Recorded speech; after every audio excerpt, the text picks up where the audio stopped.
than the propaganda campaign that Hitler and his Nazi unit carried on in Germany that ended up eliminating 6 million Jewish people. Now, what is most interesting is that Hitler said the very same thing. He said, number one, that the Jews were genetically inferior to the Aryans. If one believes that the German people would have tolerated the concentration camps and the gas chambers, if news media, like the programs that Mr. Brown is setting on, if those people were willing to bring discordant views out into the open, I don't believe the concentration camps and the gas chambers could have continued to exist in Germany.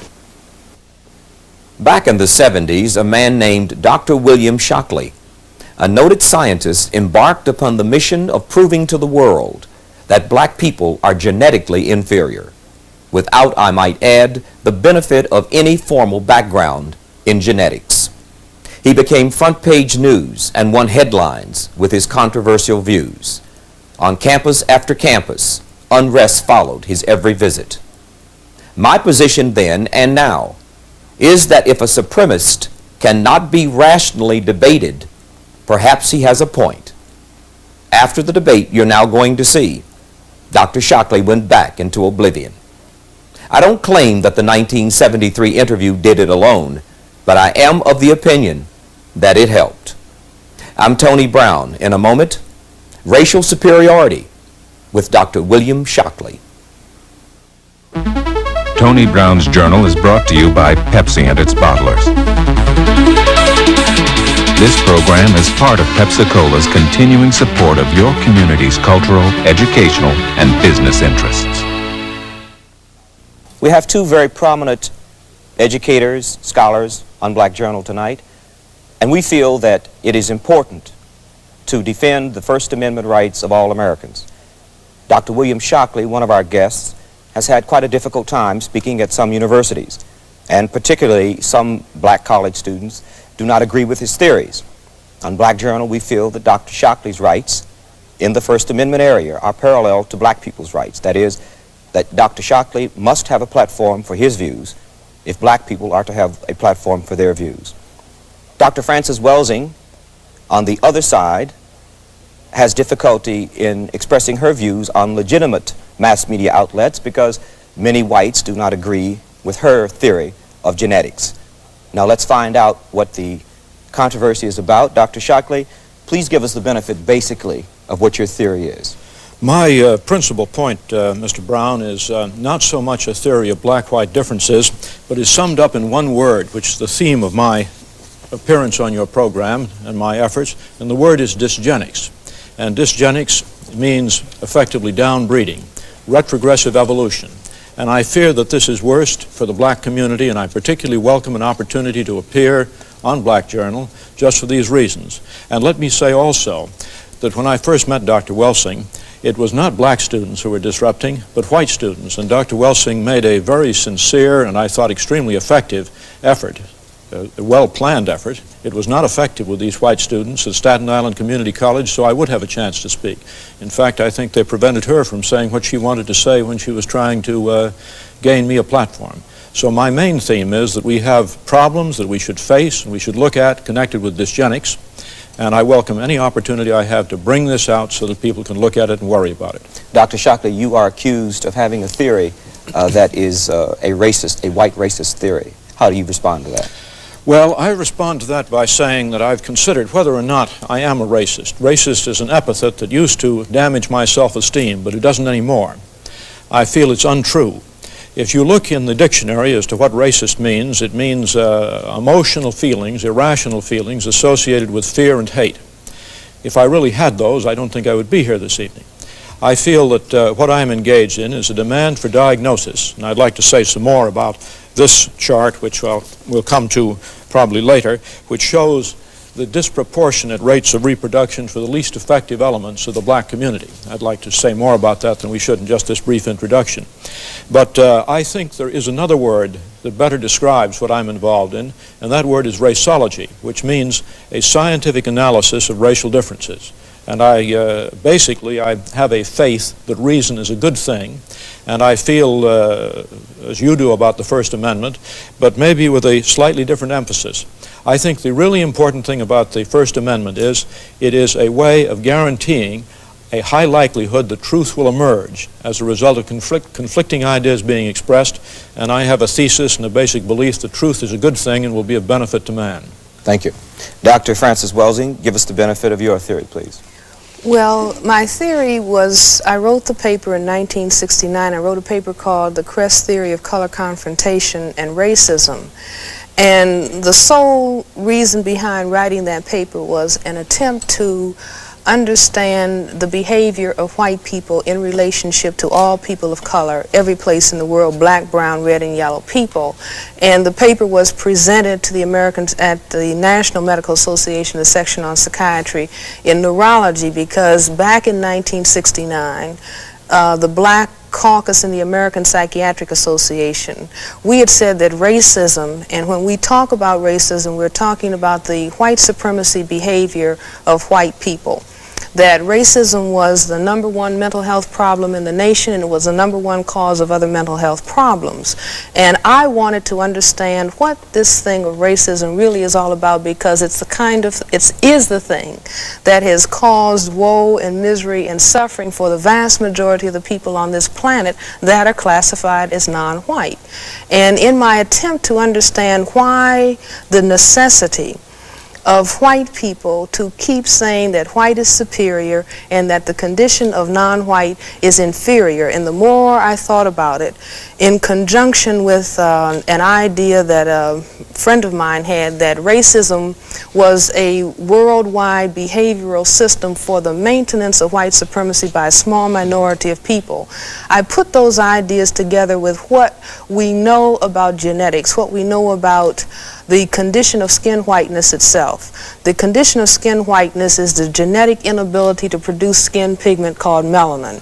This is a genetic recessive trait. It is a genetic deficiency state, not as defined by Frances Welsing, but defined by geneticists and dermatologists, that the inability to produce the skin pigment of melanin or melanin pigment is described as albinism.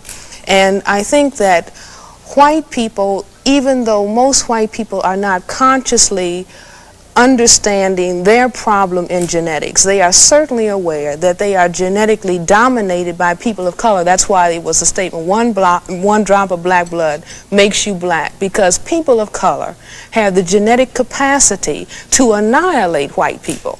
And so unless white people control the reproductivity of people of color, then we can postulate that perhaps one day there won't be any white people. And I think that the very survival of white people necessitates that they project genetic inferiority on people of color, because it is they who really are aware that they are genetic recessive and perhaps genetically inferior to people of color. And I am not saying this to call the condition of skin whiteness to say, well, no, white people are inferior. I'm not saying it for that purpose, but I think that it is of prime importance for the majority of people in the world to understand why it is that white people have to, the effective majority, large numbers of white people, have to move in a hostile and an aggressive way against people of color, and have to constantly focus on it's you who's genetically inferior, because they realize that there's something wrong with their genetic status. Now, may I take a call? Oh, sure, all right. please. Let me, so that, because we have a number of calls, and we'll see what the public wants to find out also. Just 1 second. Hello, go ahead, please. You're on Black Journal. Yes, thank you. I would like to ask the question, why does the doctor feel that his theory, Dr. Shockley, why did you feel that your theory is correct? Well, let me say that's a long question. Let me point out one aspect. I mean, it's a question that calls for a very long answer. I think I might just at this point say that in a time like 1 hour, we may expose a problem and encourage thinking about it, and this is a very valuable thing. But to cover either Dr. Welsing's views or mine, and let me say here are, just to show that these things exist, is a pamphlet that she was good enough to give me some time ago. This one's upside down. Well, that one's upside down. Yeah, Thank you. Right. And this is one of my own. It's actually a collection of a debate. The imperatives of ethnic education is yours. This is the issue of the journal. Mine was, the title of my paper is somewhat different from this, but I want to say that, speaking for myself, if people would like to write to me at Stanford University, I have a post box there, Post Box S, which is the same as Shockley and Stanford. I will try to supply more information, and I'm sure Dr. Welsing will say what she can do about making telling people how to reach her pamphlet. Okay. But now let me say this chart that I held up a moment ago is very important in respect to this question of why I think there may be what proves a basic difference. But I'm going to say that if there were not a basic difference in intellectual capacity in the past, there probably will be a basic difference between black and white intellectual capacity in the future, simply because of the reproduction patterns. And these are Census Bureau data, and this is the most threatening aspect. And what it indicates is that for the black women of the lowest intellectual social class, which are rural farm women, generally the education is least, the average number of children is 5.4. For women with college degrees, it's 1.9. And so this is definitely unfavorable. It is reproducing far more at the bottom end and not enough to keep even at the top end. Dr. Shockley, can for whites, let me just finish this. For whites, the numbers are also in this direction, but nowhere nearly as severe.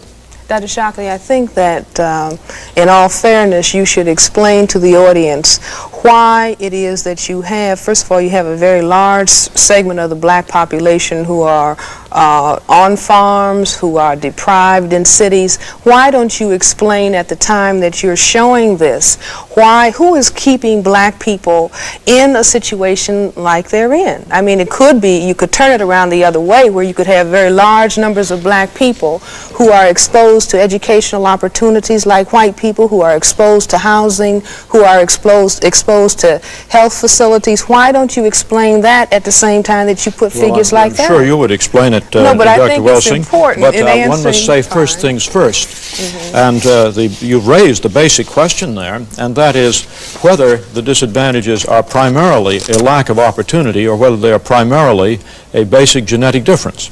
And let me mention one thing, which is that in certain areas there is no doubt about black superiority.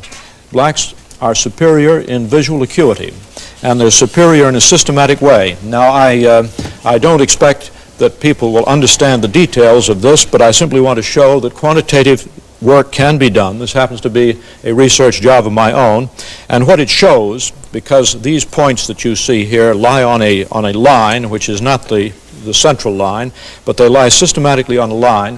What it says is that so far as visual acuity is concerned, blacks are systematically better than whites.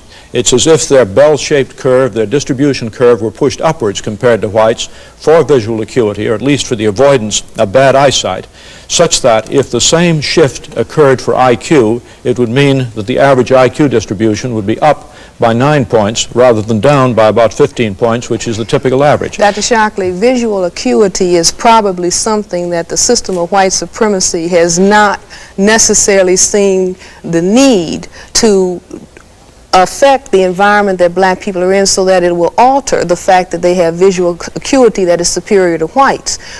The fact of visual acuity is not attacked in the same way as educational opportunity and job performance is attacked. And I think that it's evidence for a genetic difference, in well, my you see opinion. what I'm saying? There might be many, many more genetic differences where people of color appear superior. If I may, we have a number of people, and we'd like to get to as many as possible.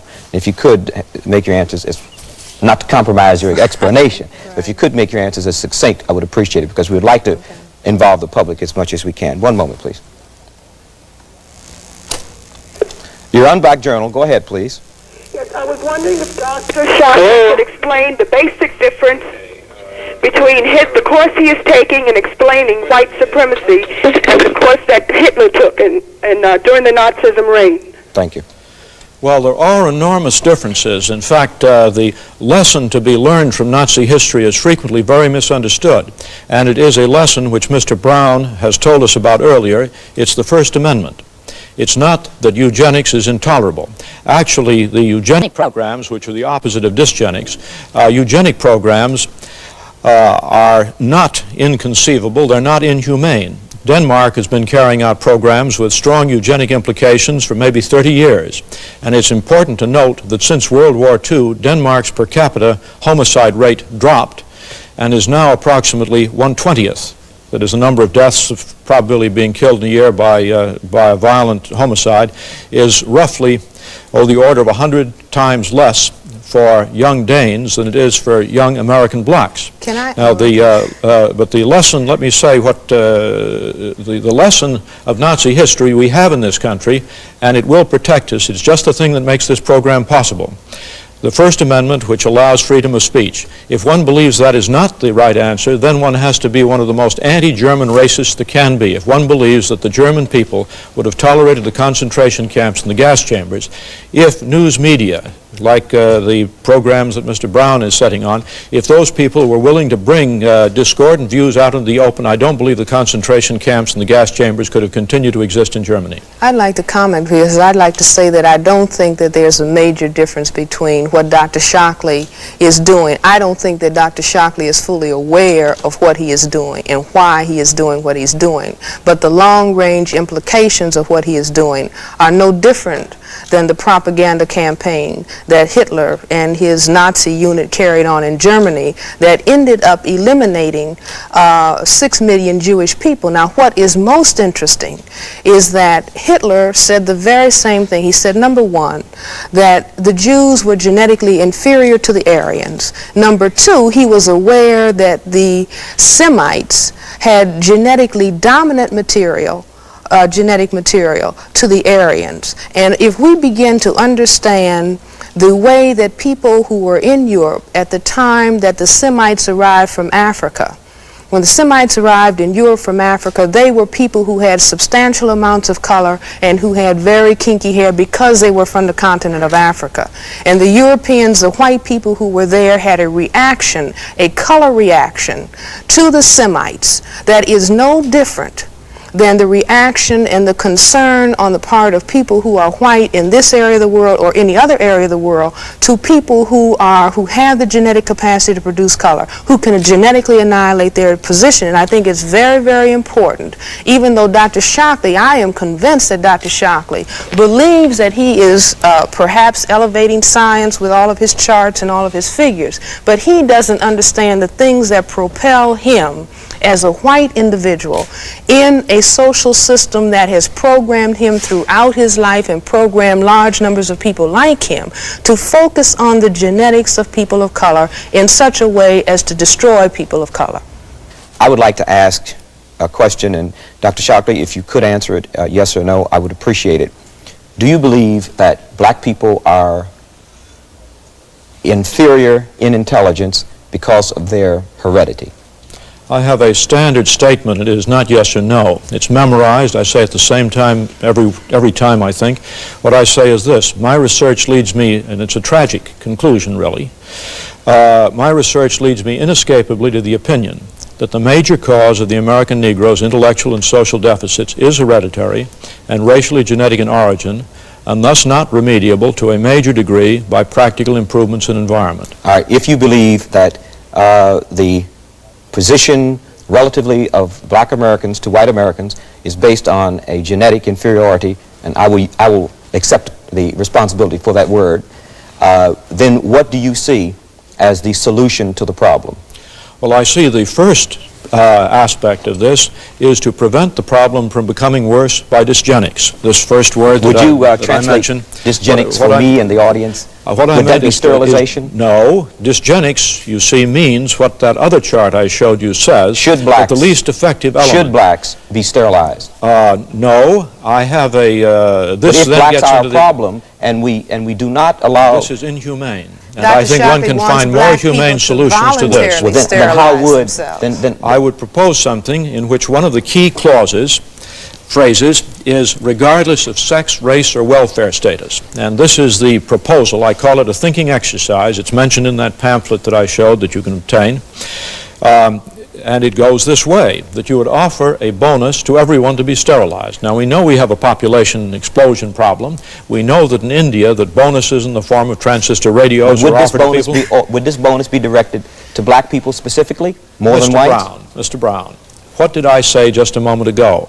I said, regardless of sex, race, or welfare status. Now, there is a group. That's what I say. There is a group of white people to whom this offer should be made also. Absolutely. Now, the offer is based upon the best estimates, best scientific estimates that one can have of any genetically carried disabilities. Now, there are some, I think, that any humane person would have no doubt about. And Dr. Welsing talked about dominant and recessive genes. I want to point out that sometimes a dominant gene can be a very bad thing, and it is a very bad thing for a neurological disease called Huntington's chorea, which is something like multiple sclerosis. Which is more prominent in white people than black people. That is correct. And I think that one should offer a large bonus for anyone who might be potentially carrying Huntington's chorea. Dr. Shockley, beyond this, it goes on with some other factors in this, but Dr. Welsing wishes to speak. Are you aware that white people have more genetic diseases that affect their nervous system than people of color than black people? I wouldn't be at all surprised. And I think blacks apparently have higher heart problems. Would you suggest that all of these white people who are carrying these defective genes, you know, whose families may carry these defective genes, that they be examined and it would be suggested to them that they be sterilized? Would you suggest this? Yes, I think I would, probably, in general. Go ahead, your Unblack Journal, please. What we know about ancient black civilizations, how can American blacks suddenly be genetically regressive? Thank you. Let me just say this. What is very interesting is in the study of biology, biologists who have studied evolution, one of the very interesting things that they say is that the more functional skin pigment cells in the animal kingdom, the higher you are on the scale of phylogenetic ascension.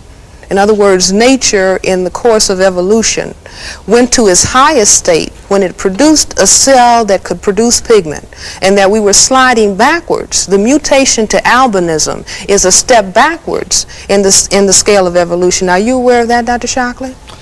No, I'm not aware of that particular one. I am aware of another basic genetic difference, and that is that the rate of maturation of a neurological system gets longer and longer the more advanced the animal is.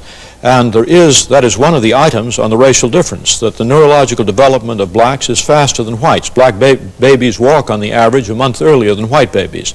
And the period of black gestation... people are much more creative also than white. Dr. Wells, Shockley, correct me if I'm incorrect. Didn't the Giselle schedule, which tested the intelligence of children, make a correlative between intelligence and walking early? Yes. And I would think it probably would have been negative. No, it was not. It was positive. Well, the motor skills on the Giselle schedule indicated that earlier precocious walking children, there was a correlation between that and high intelligence. This may be true. It might be true within a group. I'm not sure of that. Well, maybe I know that there is a correlation in terms of things earlier than walking. At the 6-month stage, Nancy Bailey at Berkeley has established that white children who come from the most advanced families and who later, when they become older, are out at the top, at the first 6 months they are relatively retarded compared to children who are from families of less accomplishment and who don't go as far. But so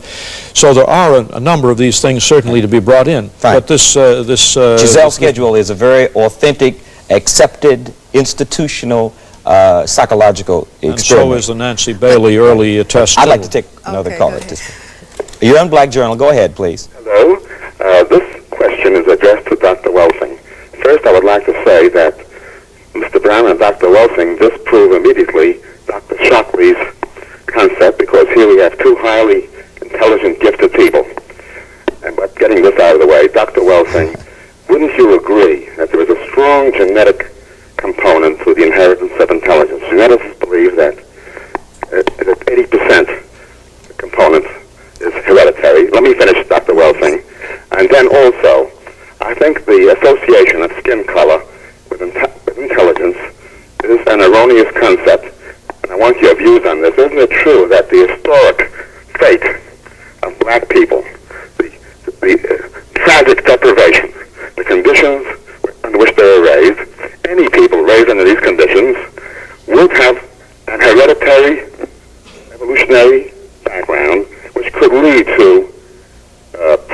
capacity to generalize, to conceptualize, to be creative in the form field of ideas, and develop other excellent attributes. Now, this is not a racist idea. This could happen to any group who has a tragic history of the black people. Thank you.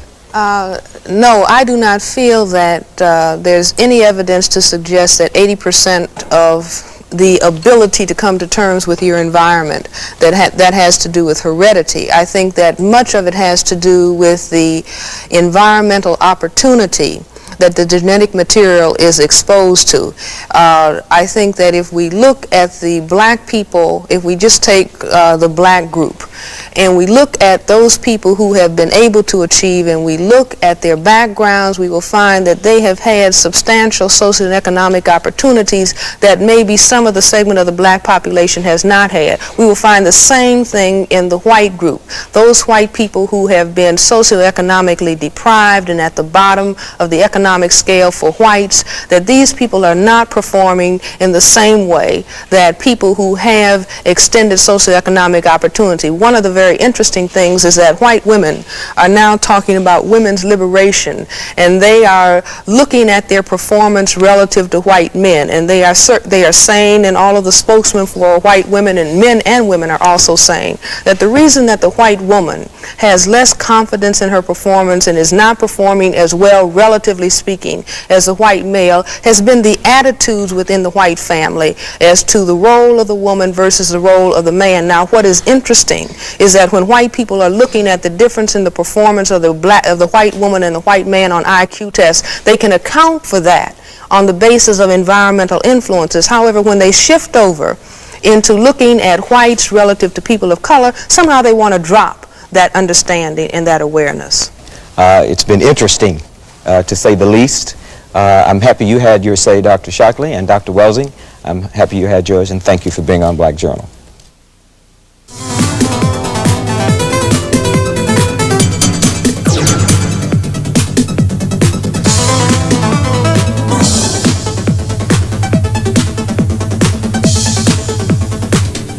Tony Brown Environment of black people. Today, another bombshell suggests empirical evidence of black biological inferiority, The Bell Curve. A book by Charles Murray and the late Richard Herrnstein cited statistics alleging that blacks on average score 15 points below whites on IQ tests. They compared averages, not individuals, the authors asserted. True, because some of the highest test scores ever registered on IQ tests were made by blacks. However, the author's premise reinforces the racialist eugenics theory of African inferiority. We invited Charles Murray to present his views on this program. He refused. But joining me to examine this issue is the woman who took on Dr. Shockley and his views on Aryan superiority. I'm Tony Brown. We'll be back with Race and Intelligence. Tony Brown's Journal is brought to you by Pepsi and its bottlers. This program is a part of Pepsi-Cola's continuing support of your community's cultural, educational, and business interests. My guest is Dr. Frances Cress Welsing, a psychiatrist and author of ISIS Papers, The Keys to the Colors. Dr. Welsing, welcome back to our series. After 20 years, After 20 years. Very glad to be here. I'd like to say that Dr. Shockley's premise is as vivid today and as alive as it was when we did that program in 1973. Precisely. And his premise sounds, seems to be the father of Charles Murray's, the Bell Curve. Do you agree with that? Well, I wouldn't say that it was a father. It's in the continuing wake of the discussion, the historic discussion of black genetic inferiority. I mean, a couple of years ago we were being bombarded with violence in the black community is related to black people's genetics, but not anybody else's violence being related to their genetics. And so now Charles Murray is coming out, in Richard Herrnstein, that black genetic inferiority. And as a matter of fact, Tony, I'm very happy about it, The reason being is that 24 years ago, in my paper, The Crest Theory of Color Confrontation and Racism, White Supremacy, I said that the population that classifies itself as white has to continue to focus on color, genetics, sex, and numbers. And so 24 years after having made that statement, here we go again. So I'm not at all surprised, and I'm glad to have the Crest Theory again validated. Now, in both Dr. Shockley's conclusion and in the bell curve's conclusion is the conclusion that blacks are uneducable and that public policy needs to be shaped to understand, to conform with the, quote, fact that no amount of money is going to rehabilitate or habilitate, whichever you choose, black people in this country. Exactly. What are the implications? Well, I think, again, the implications, first of all, we need to understand that this discussion doesn't occur in the vacuum. It occurs within what I call a global, national, local system of white supremacy. Now, what do I mean by that? I maintain, and have for the past quarter century, that the behavior that we see, including this focusing, comes about because the white population on the planet is a tiny minority population. It's not people of color who are the minorities. Whites are fewer than 1/10 of the population on the planet. Number two, and perhaps most importantly, white. You see, when white people say, I am white, they are talking genetically about a genetic recessive characteristic that is a variant of albinism, not defined by Francis Welsing. Now that genetic recessive characteristic plus the minority status means that the white population can conceivably be genetically annihilated by genetically dominant black, brown, red, and yellow people in terms of skin coloration. So my thesis in the Crest Theory was that all of the behavior, you see, the repression of blacks, the attack on black males in particular, the lynching, the castration, the obsession with saying something is wrong with your genetics, because at a subconscious level, whites are aware we are the population on the planet that is genetically vulnerable. Now, let me give you one exception that I know of, Go ahead. and that is Brazil. During slavery in Brazil, racism as a premise for slavery was as uncommon as racism was a premise for slavery in the United States. And in a Brazil, the white population is diminishing, and the black population is diminishing, and the population in the middle, which is a miscegenated population, is the one that's growing. So I think there... Well, but see, I would say, Tony, that still if you go... I just want to finish one point. I'm sorry. And my point, I'm not trying to cut you off, but I think my point is, I don't want to sound too abstract, my point is that in some parts of the world, whites don't seem to be as fearful of what you refer to as annihilation, perhaps, as in the United States. Well, I would still say if one goes to Brazil, and if you go and see who controls the banking centers, it will be a population of people that say we are white. That's you see, yeah, and right. at the same time, if you go to the favelas and into the slums, you see the darkest and the blackest population. And you're right. And the only thing I'm saying is that that population, and that population culturally, is very different from the United States. And racism wasn't the premise for slavery there, but it was the premise for slavery in the United States. Well, you see, I say that in other words, there are variations on the theme. Mm-hmm. There's variation in terms of the particular language that the discussion is carried out in. But you never get away from, if you're black, stay back, brown, stick around, yellow, mellow, white, right. You see, and the more color you have to cause white genetic annihilation, then the more pressure that is put on you. So this hierarchy of color, whether you're in Asia, whether you're in Africa, whether you're in Latin America, Central America, this still obtains, but I don't want us to get lost. Okay, I don't. But I do want to get back to a primary point here, because I think we've jumped over it, and that is the bell curve. And let me just say this, it's not just the bell curve.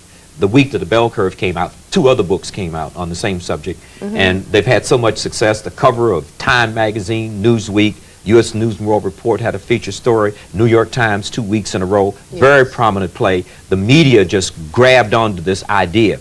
Now, with this happening, there's going to be a plethora of books on this very subject. Precisely. Now, in this new wave, unlike Shockley and Jensen to a lesser extent, the focus is on, quote, data, meaning that someone is empirically saying that they can demonstrate that there is biological inferiority among blacks, and that it turns on one statistic, and that one statistic is that blacks make, on average, and they were careful to say not individuals but average, because it never could have gotten off the ground with individuals, because too many black individuals are exceptions to this rule. But on average, blacks make 15 points less than whites. Now, what is your direct refutation of that alleged empirical evidence? Well, do you see, I would say this, that first of all, I'm a psychiatrist, a general psychiatrist, child psychiatrist.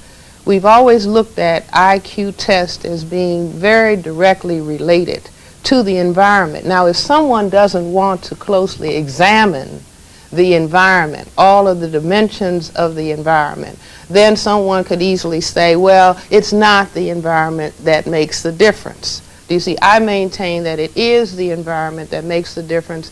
And on Sunday, recently, article was in one of the major newspapers in Washington, D.C., where a young white male, senior at University of Maryland, had his skin darkened, and he went to the South. He could have stayed in Maryland, but he went to the South. He was going to be black because he did not believe when blacks would say it's racism, it's racism. He thought that that was really just an excuse. So he had his skin darkened by a dermatologist, and he went to the South, and he could only tolerate the oppression for 2 days before he came running home and crying to his mother, I can't deal with it, I can't deal with it. Now, what I'm saying is that here is someone who can, you know, the chemical is not given, and so he turns back white. He knew he had that escape, but he couldn't tolerate the insults in the restaurant, the various day-to-day, 24 hours a day, 7 days a week assaults that a person of color on his psyche that the person experiences. Not physically. Not physically, but psychologically. you see, but it's not generally talked about. You see, in other words, he talked about such things as being ignored when he would go into a restaurant, do you see, or someone saying niggers are, you know, no good. Just on and on and on and on. Now, that's one that overt racism. Well, I won't even call it overt. Oh, okay, but I might call, do you see, shooting or lynching overt, but I'm talking about the very subtle things. All right, and you're right. What I would like to do, however, is to identify some other environmental factors that would contribute to this 15-point gap. You've identified one, the subtle erosion of self-esteem, the subtle psychological implantation of the feeling of inferiority, which must manifest itself somewhere under some circumstance. But apart from that, what are some of the other environmental factors that you can identify? Well, if we understand racism is a system that is operative in all areas of activity, economics, education, entertainment, labor, law, politics, religion, sex, and war. And so this barrage, full court press, is coming at you on a daily basis. If it impacts economics and labor, this means, as is the case in large numbers of black families, you're talking about a one-parent family as opposed to a two-parent family. You're talking about disparage inadequacies or inequities in terms of wages, and all of this begins to impact on what it is that is happening in that critical unit that we call the family unit. And if that unit cannot function in a supportive manner, for example, black infants, when they are born, in the first 9 months of life are accelerated compared to white infants. Now, how are they accelerated? How do you mean they're that? accelerated in terms of such things as smiling, holding up their heads, recognition motor of activity. faces, and motor activity. Do you see? And smiling is also intellectual activity. But with the assault of this environment in a highly structured environment that I say is structured for the purpose of white genetic survival, Do you see that this begins to then take its toll? It's as though you have two races, two people running a race. One, you tie weights around their ankles, and everything else is equal, but one has weights tied around his or her ankles. I've seen a number of studies, and frequently they seem to cluster around something happening to a black child around 7 years of age. Have you identified that age at all? Well, I see it everywhere. Around 7, something happens to the black child. They grow tremendously up to that point, and then all of a sudden there's a fall off. Well, you see, the child has entered school at that point. And upon entering school, I mean, try to think about, when I think about what first grade was like, do you see, it was Dick and Jane and Spot and Puff, and a white family. It wasn't anything about a black family. It was a white family, all the pictures were white, all the presidents were white, everybody that you focused on that was doing anything, Goldilocks, Snow White, everybody is white, including a white Christmas, a white bunny rabbit. Do you see, so that the child is taking all of this information in about the environment and how he or she is valued or looked upon in the environment. Just learning the English language. You learn that white is pure and black is evil, black is bad. If the stock market falls, it's a Black Tuesday or a Black Monday. Right, the bottom line, does a 15-point disparity on IQ exams make blacks genetically inferior?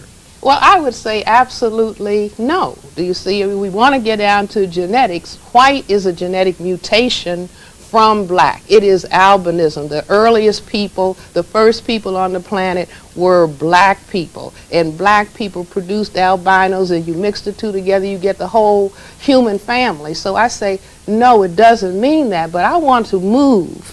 Let's assume for the purpose of argument that, let's say, black people are 50 points below white people.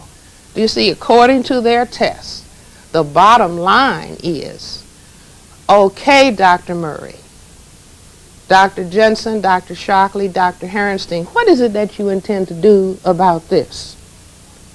Do you see? Are you saying, therefore, your motto is Adolf Hitler and company? So we have decided that you are inferior. The bottom line is, what are you going to do about it? Because there are many children, white, black, brown, red, or yellow, who are damaged genetically, congenitally. We say they're mentally retarded. Now, we have special schools. We do everything to help these children. We put them in small classes. We give them 3 or 4 teachers. We give them all kinds of things to try to exploit the genetic potential. But now somebody comes along and says a 15-point difference means we cannot expect anything from these people. Well, if we cannot expect anything and the global economy is declining, well, gosh, we're back with Adolf. Do you see? Well, we just cannot tolerate this debris in our population. If I may, and I want you to continue your point. I don't want to interrupt. I do want to say this. I read an editorial recently on the editorial page of the Wall Street Journal, not a newspaper to take lightly. And the writer was very favorable, anti the bell curve. This was not a racist writing an article. It was a very, very objective, fair editorial. And he mentioned the eugenics movement that the Chinese are involved in terms of, in China, of culling out the bottom and reproducing the top.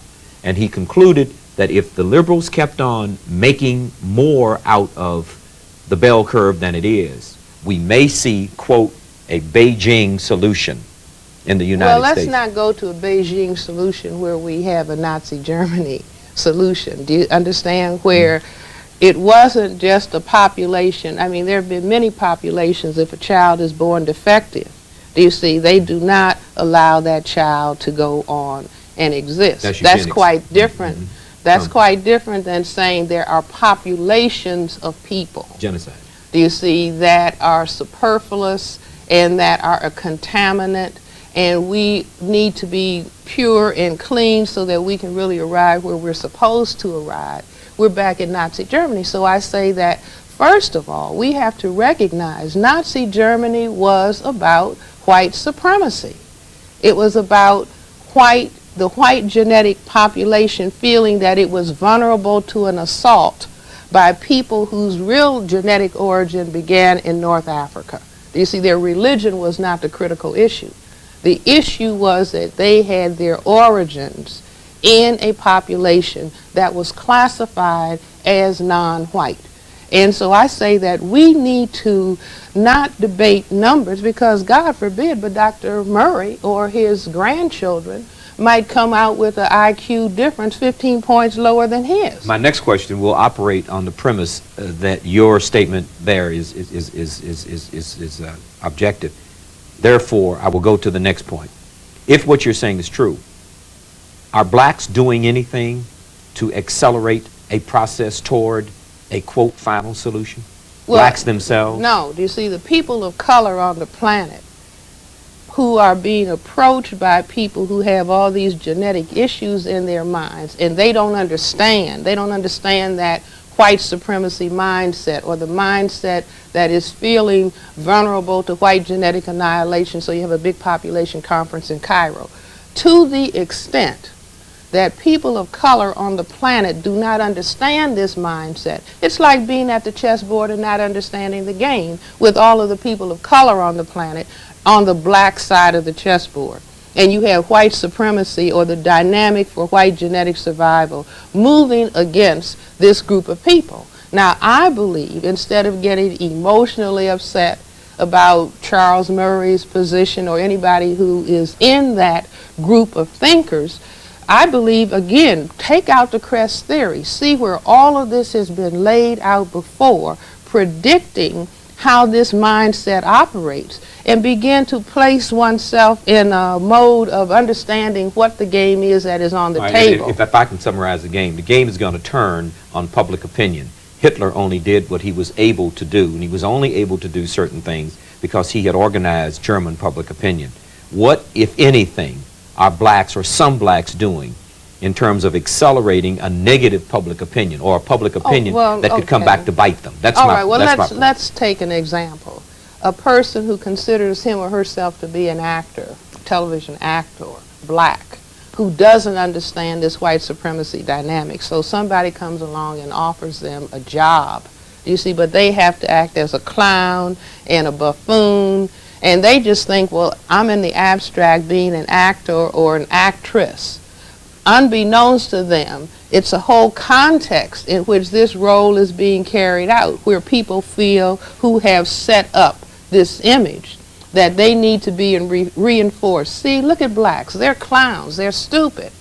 They're buffoons. Look at this. This is trash. Let's look at daytime television. Look at it for me with the eyes of a psychiatrist. All right, the daytime talk shows. Yes. All right, I would say that there are many black people that are being tapped. I don't know where they go to find these people. Do you see? But it's this, if it's, the parallel would be, if a white person who's putting on a television show decides, let me go and get the least advantaged white person and put them up on the television continually, not the most beautiful, the most articulate, the most intelligent. No, let me go to the poorest area where there are white people, and then put them up continually as a model for what white people are all about. You see, we go back to Nazi Germany and Joseph Goebbels, who understood if we keep putting out negative images of Semites of the Jewish religion, we can train the population to say, look, they're animals. They're not human. And so the sooner we get rid of them, the better. I think that many talk shows are using and trashing black people in this manner, in addition to some of the shows that come on in the evening. I can think of one of the shows that just trashes the image of black men. We complained in the 50s and the 60s and maybe the 40s about the Amos and Andy image. Those are angelic images compared to the images of black men, do you see, that are being put on the television, and this is supposed to be entertainment. I say no, this is... You know what I thought was remarkable, and I've read it everywhere, and that was the reaction of the vast majority of white people to the Clarence Thomas hearings. Not yea or nay Clarence or Anita Hill, but it was, I had never seen so many articulate, intelligent black people before. And it was that like, was because they had been indoctrinated with the idea. with the kind of you see, of images you're black talking genetic about. inferiority. Yeah. And I would say to the white population, I would say this, that of the people on the planet, some of the people who walk around and have to hold their heads down who are white are people whose origin is German or white South African, because they are known throughout the world to have brutalized people. You see, they're ashamed of themselves. And so I would say to white people, it's very important for them to look further than what somebody says is an objective IQ score and begin to hold the mirror up and do self-examination.